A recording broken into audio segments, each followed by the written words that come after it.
And here's a peek. We have a is that top button there?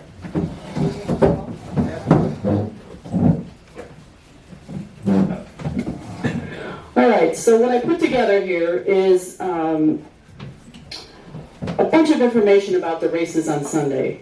And this is how we gather the data, how we come up with averages, how we sign up on the sign-up sheets, how all this. So a lot of the drivers that have been with us for a couple of years, this is all, you know this, but a lot of this is for some of the new drivers and how we do things. So we're going to talk about marshalling, we're going to talk about track etiquette, how we do the races, that sort of thing, all right? So, all right, so this is a blank sign-up sheet, and I actually have them right here, so they're all going to be on clipboards just like we are every year.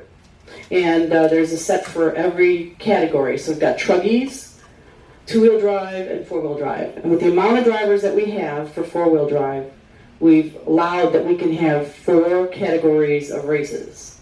And how that's determined is by how many drivers show up. So if we have, we're trying to maximize the track.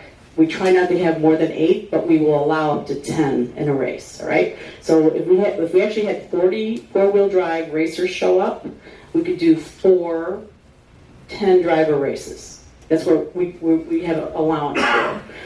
In the two-wheel drive, we have allowance for 3 races because we don't have as many two-wheel drivers. And I think last year, maybe once we had a C race in two-wheel, but there were a couple times we actually had a D race. We did not have 40 drivers, but we actually had to go into a D race. All right, and so the way this is arranged now, this is actually for this year, and the way this is arranged is from highest average to the lowest average, and this is for two-wheel drive oval, all right? And that's from last year's 2019's season average. That's what we're going to start with this year, all right? And the way it goes is it goes from high to low. So the person at the top is the highest average, and then the person at the bottom's got the lowest. Rather than the highest, the slowest to the fastest. Slowest to the fastest is another nice way to say it. All right. So what I need for the new drivers, if I haven't included you, in other words, if you go up to the list and your name's not on there, what I need you to do is sign your name, your number, and your name up here. We're not going to be concerned about your averages at the first race. And what we're going to do is we're going to slot you in what will end up being either the B or the C or the D, depending. Even if you're not, even if your skill level is better than that, we still want you to start out there and see what happens, all right? And then from there, the next week, we will slot you in. If you tend to be faster than those at the slowest, then we will slot you in for the next races for the next week, all right? And then once we get a race in, so after Sunday's race, then for the next Sunday, we will throw out the 2019 average, and we'll just start with the first race. Your average for the first race of the two-wheel drive oval will be on here, all right? And then from there, it'll be a rolling average every week from each set of races, all right? Any questions on that? All right, now here what I did was I took a sign-up sheet from last year that's all marked up. And this is what I do during the race. So I ask everybody to at least be signed in by 1:30, and all you're going to do is put an X over in the little box next to your name. And the reason I need that is because it's about a half hour before the racing, and I need enough time to count all the drivers, break out how many classes we're going to have, set up those start positions, transfer everything over to the board. So if all of you have seen the board here, this is what we will use. We use a dry erase, and so in this case, Lesta, number 12, I would put her in, as you can see, I've broken it down into A and B because we have 15 drivers. So Lesta would be in the B race, number 12 would be written right here. So when you go do your race, you'll see your number here, you know exactly what slot you are on the track. Now a lot of the new drivers, on Friday nights we don't put down positions on the track. You just start when you start. We don't make anybody line up or anything like that. But for Sunday races, we will have positions marked on the track, And so when you're in position 1, you'll know where to go. It'll all be marked very clearly for you. And then eventually the sheet gets handed over to Scotty, and that way he knows who's in a race, and he knows what positions they started. That way he can, add to his color commentary. So take a notice to the 15 drivers here, because my next slide is my little cheat sheet that I use. So this is my cheat sheet, and we decided how we're going to break everybody down. So when I hit my next click here, so there's our number of drivers is 15. So that means there's going to be 8 in the main, A main, and 7 in the B main. And that's just the way we've decided to break it down. So now it's my quick little cheat sheet that I can take, and if I've got 22 drivers, I know it's going to be an 8, 7, and 7. If I got 33 drivers, it's going to be 8, 8, 8, 8. So it doesn't sound right. No, 9, 8, 8, 8. So yeah, so it's just a cheat sheet that I use, and that way we can set up how many drivers we have in each race. So there's that. All right. This, I would assume anybody who's been racing is getting emails from us. You should get an email for every race that you're in. So if your name's listed here, you should get an email of your race. If you're not getting them, now we did have some trouble Friday night. We weren't connected to the internet. We didn't get all the races out, so don't go by Fridays so much. But in the future, we should be fine. We should all be getting our emails. So what I've done here is I marked this because I capture all this data. I marked this, these are the starting positions where they started. So you can see here the number 1 racer, John, actually started in the 7th position. Peter Gray started in the 6th, on and on. So I just wanted to point that out. All right, so now you should receive that by email. All the data from these reports I load into a spreadsheet. I just do a cut and paste. I have to do a little manipulation to get, because of the way the tables are listed here, I have to manipulate a little bit, but simply, it takes me less than 5 minutes of printout, so I get it all done. And then I will do analysis on this. So what happens sometimes is we do have some major deviations. As you can see here, we have someone who had a 102-second lap, and then an 82-second lap. Now that's not normal. I mean, I don't care how slow you go, that's just not normal. So when I see deviations like that, I will go and try to figure out if I might even call it a driver and just say, hey, what went on? Oh, my transponder didn't work, or oh, something. And normally if it's real out there like that, I just take them out. I take those laps out. And then what I do is I adjust their average back to, usually what I go with is what they started with. So I'll just, so that there's no change. In other words, if they were, 48.2, I leave it at 48.2. And that way it doesn't skew the results, because you don't want somebody to have something go wrong and then all of a sudden they were in the B class and now they're in the C class or something. We want our races to be very competitive, that you are racing with people of the same skills as yourself. That's really what we want. We want you to feel like you're not in it and beaten up among people who have a much higher skill level. All right. All right, so we do something very unusual here in that we do the reverse grid for our races. So it isn't NASCAR, we're not Roar, it's our club. We set our own rules. And the reason we do it is because we don't have time in our race program for qualifying. That's one thing, because that takes up a lot of time to have everybody qualify. We feel that it's more competitive racing because you are racing with people of the same skill set as you, because your averages are around the same. It does give every driver a chance to win, because the slowest is going to be starting in the first position. So there's a chance. It doesn't happen often, though, as I'll show you in the next couple of slides. Then the other thing that's really interesting, if you're watching a race, and especially if you're watching like an A race, and you see those drivers in the back, in the 8th and the 7th position, watch them. Because what you'll see is before the end of the first lap, they will be in 1st, 2nd, or 3rd position. I guarantee it. That's what happens, and it's really something to watch if you're into that stuff. So now I'm going to go on and I'm going to show you, these are by statistics from last year's 2019's party. And so I'm able to manipulate all this data in my database. And of the 8th, 9th, and 10th position starters, out of all the races, 75% of them, almost 75% of them, finished in 1st, 2nd, or 3rd place. All right?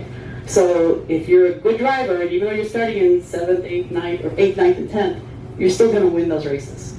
All right? And the next slide kind of proves it out because, oops, sorry. This one is if you were a first, second, or third starter, so you were in the first, the second, or the third position. Only 22% of the time did you ever come in first, second, or third. Okay? So it really proves it out that even if you're a good driver, you're going to make your way through the pack, and you're going to get ahead of it, and you're going to still do very well. You're not going to end up, just because you started in 8th, you're not going to end up in 8th. You know, it does work, and it works for us as a club, it works really well. It's a lot more competition.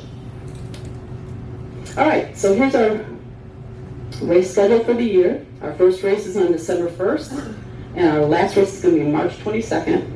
And these are the races that we'll run, and these are the number of laps we run. So you can see that when you get down to like a D level of let's go with the technical, we only have the Ds doing 4 laps. We have the As doing 10 laps. And the reason we do that is because it's harder when you don't have the skills yet. You know, you're new to this. It's harder to get around the track on a technical. I mean, it is. And so rather than make them do this, let's do 4 laps. You know, it's not as long of a race. And then you really see them shine when you're getting into the A's and the B's and that. And the C's too. You know, but this really works out well for our timing and all that. So. We've been very happy with the way it's worked out. We do have a little intermission in the middle, and then we start on the ovals in the afternoon after that. All right, so now we want to talk about barrier jumping. We tried, I don't know if it was last year or the year before, but we really tried to stop the barrier jumping altogether because I think it was me really, I felt that it was causing a lot of crashes. So last year for a time, we tried to do like a controlled barrier jumping. So really what we want to do, we know it's going to happen. You're going to jump the barrier. We don't want you to do it on purpose though, okay? So that's still the same. If you jump ahead a lane, in other words, you're giving yourself an advantage. There is no reason to jump back to where you started. No reason at all. All you have to do is continue from that point slowly. What you can do is if you knew, like say I was racing with Paul, like we were really close to each other, and I jumped the barrier. What I can do is I can sit there and wait until he comes around and gets close to me, and then we both take off again. And you can do this. You know who the people are that are close to you, that are, you know, that you're racing. The other thing you can do is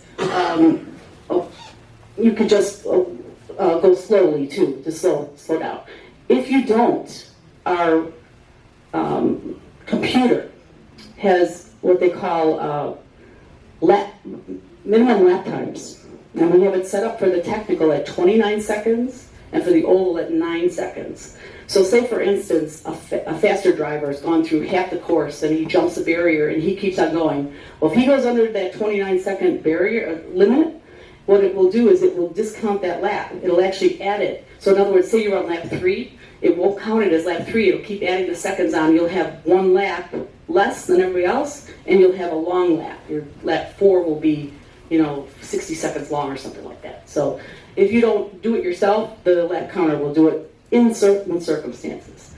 So now, let's talk about if you have jumped back a lane. So let's say you're on that, you've gone down the back straightaway, you're coming around the curve, and you jump back onto the back straightaway. Okay.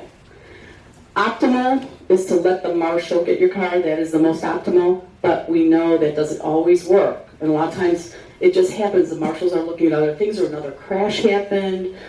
So we say to you, if they don't see you or if they don't get to you in a reasonable amount of time, go ahead and jump the barrier. But we want you to look out for traffic. In other words, we don't want you to just casually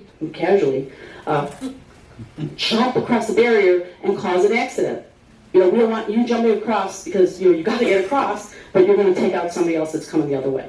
Okay, we really want you to be very conscious of how you jump barriers. The other thing is, there's another thing that you can do, and we've had this happen specifically on that back track. All right. So what can happen is sometimes the marshals have actually got their back to the back track. So you jump back to the back track, they don't see you. Well, if you can't do a controlled jump back, drive around. Go back and just do the track again. You're just going to go around, down the back straight, come around. You know, sometimes by the time the marshal gets to you, or because you can't jump, that's the best option to do. So it's a consideration. But really, the main one is when you jump ahead, don't jump back. Just go from where you're at.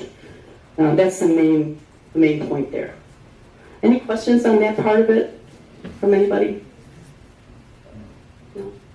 Sometimes when you jump a lane or whatever, and the guys that are out there putting the cars back, they don't always know. Right. Where They you may put it in the wrong lane. Yes, and I'm going to talk about that because we're going to talk about marshalling. And I'm going to talk about that, and it's And there's so much noise, they can't hear. they can't hear, right? And you can yell as much as you want from the stand, but they can't hear it. So we'll talk about that in a minute then. All right, now we're going to talk about track etiquette. So this is not everything, all right, guys? This is just some things that we've thought of. So we'll be adding to this as things go along. But you know, we want clean racing. We don't want. We aren't bashers. I mean, yes, we crash into each other. We crash into the sides, but it's not. We're not there to take each other out. We really do want to race cleanly. At the start of the race, listen for the horn. Do not jump ahead, because what we will do, the race director will be standing there with the air horn, and he's going to blow it, and we'll have to restart the race. And the way I understand it is if you have to restart it again, then that driver's going to be disqualified. Is that true? Was that what we did? If you do it once, if you did it again in the same race, you're disqualified out of the race. or did we just put them in the back? Oh, no, I'm sorry, that's wrong. We didn't disqualify anybody, we just made them go to the back of the pack there. All right, the other thing we've been trying to work on, and actually there was one race I think on Friday night that was pretty good where no one crashed. I might add, if you jump the gun, you might get embarrassed. Yeah, you don't want to jump the gun. The other thing is you might want to work on not crashing at turn one. I know it's difficult, but just work on it. You probably can skim around a lot of the crack-ups that happen, but just work at it. Really try hard not to do it. If you take out a car, let's say you're driving along and you didn't mean to. We're going to talk about this fixation, target fixation a little bit, but you didn't mean to. You take somebody out and you were racing with them. Well, as a courtesy, just stop, wait till they get themselves righted. Maybe they're turned around on the track. Wait till they get themselves righted, and then both of you start racing again. It's a courtesy. If you're the one that took them out, think about it, okay? I'm not saying you got to do it. I'm just saying think about it. Be aware of your race place. So when you know that you're like in sixth, maybe you don't have to know exactly that you're in sixth position, but you know that you're in the middle of the pack, and you know that Carl's in the lead or so and so's in the lead, and he comes up on you. Don't race him. He's way ahead of you. He's going to lap you. Let him go. Don't move over to the side. Let him pass you. I mean, there's no reason to race somebody that's so far ahead of you. You're wasting your energy. If your car becomes disabled, we can't have anybody walk across the track while the race is going on to go get their car. I don't want any marshals walking across the track to go give a car to somebody. We need the marshals out there watching the racing cars. They can't be bothered. They're going to take your car, leave it right by their feet, maybe upside down possibly, but nobody's to cross while the race is going. No one's to cross across any of the lanes, and the marshal's not supposed to do that either, right? On the bottom of your cars, you want to paint a nice big white arrow facing forward to the front. And that way, when a marshal sees your car upside down, it's much easier for him very quickly to identify that car, that's the front of it, and turn it properly going the right way on the track. Because in the heat of the moment, you cannot tell, honestly. You're looking at just a black piece of plastic with 4 tires on it. You have to kind of look all over to see it. So if you wanted your car to get marshaled better, then do that. The other thing is having your 2.5-inch car numbers on both sides of the car and then on the top of the car. And that's so that the announcer can see your car very clearly, and he can announce what's happening with the races. Marshal the next race after yours. So after you finish a race, you want to marshal, and then target fixation. Has anybody ever heard of target fixation?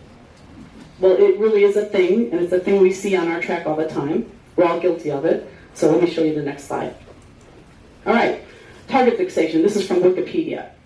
Basically what it says is target fixation is an intentional phenomenon observed in humans in which an individual becomes so focused on an observed object that they inadvertently increase their risk of colliding with the object. So in such cases, the observer may fixate so intently on the target that they steer in the direction of their gaze, which is often the ultimate cause of a collision. And we will see this happen a lot. It'll be two cars going down the straightaway. They're both, they're racing. They want to get ahead. And what will happen is one of them will just inadvertently just crash into the other one. You think, well, how did that happen? But what it is you're concentrating so hard looking at the car that's a little bit ahead of you that you actually drive your car into that car. So it's something to be aware of, and it's something that you can think about, and maybe you can change it for yourself so that when you're on that straightaway or wherever, you can avoid the target fixation and crashing into another driver. All right? Anybody ever done this or saw it happen? I mean, I know I've done it easily. I've done it. All right, here's some of the marshalling things. After your race is finished, it's your turn to marshal. If you're physically able, please, if you've got some problems with your back, your knees, or something that's really going to prevent you, don't go out there. We understand. Not everybody can marshal when needed. It's all right. It's all right to take time off for that. The track marshal safety comes first. Okay, it's not the race that comes first. It's not the cars turned over that comes first. It's track marshal safety. We try to tell the track marshals, don't put your back to the cars. Don't put the back to the cars. Keep your facing the cars, because believe me, they can hurt you. We have been lucky not to have anybody hurt badly, but really we could have some terrible things happen here. So if there's, especially on the ovals, if there is a crack up somewhere, it is difficult for the marshals to get out there if there are a lot of cars and they are going fast coming up on the oval. So that's something that we're going to have to work on and maybe not crash so much. I don't know. I'm not sure if that's it. The marshals are your helpers. The other thing is, marshal the cars the way you would want your car marshaled. All right? So when you're out there, think about how you would want someone else to be marshaling your car. All right? Maybe that'll help you a bit. The other thing I think is we have a tendency, because it's very exciting, that we watch the race. Well, as a marshal, you really need to just watch your area. And your area might be, so far out this way, so far out that way, straightforward. Or you might be one of those ones that has to do the 360 to keep an eye on your area. But you can't watch the other cars. You really have to just watch, because you should know when a car goes out of the lane, whether it belongs back in this lane or that lane. I mean, you should be able to see that. It gets missed a lot, but you should be able to see it. You should be able to see, or at least know that somebody went around you and what happened to them. Did they crash, or are they around here? So, I mean, we've got to be better at this. We want to place the cars back facing in the direction of the race, and hopefully every one of them will have the arrow on the bottom. That would be a good thing. And if an overturned car has the throttle engaged, which this has happened before, all right, do not touch or right that car. Do not. And I don't care how much a driver yells at you, unless they take their finger off that throttle, do not touch that car, because that is a dangerous piece of equipment there with the throttle, the tires are spinning, who knows what could happen. So that's the rule. And another thing that we've come up with is first wrecked, first righted. All right? So if you understand that, if there's a mashup, the first one that gets wrecked should be the first one that's righted, not the last one that came into the crash, okay? So again, it's keeping an eye on what's happening with the cars. And then we're going to go over this again. Do not return a disabled car to a driver until the race is finished. All right? Are there any questions on these issues here? Anybody have anything? No? All right. Now, no, I went backwards. Sorry, guys. Here we go. Okay, I'm going to let you look at this for a couple seconds. And then that's the end of that. Oh, that's not going to be the end of that. There we go. Okay, that car you saw, which way was the front? Which side was it on? Which way? Yeah, right. On the right? On the right. And you think it was on the left? Yeah? Yeah, it was on the right. But can you see how difficult it is, especially if it's a little dark Yeah, outside? towing, It's a little dark outside, and you're looking at this chassis and trying to figure out, and that one was not a Traxxas, that was something else. So Traxxas is maybe a little bit easier to identify possibly, so arrows on your cars. And that's all I have for you tonight. And if there's any questions, I'd be happy to answer them.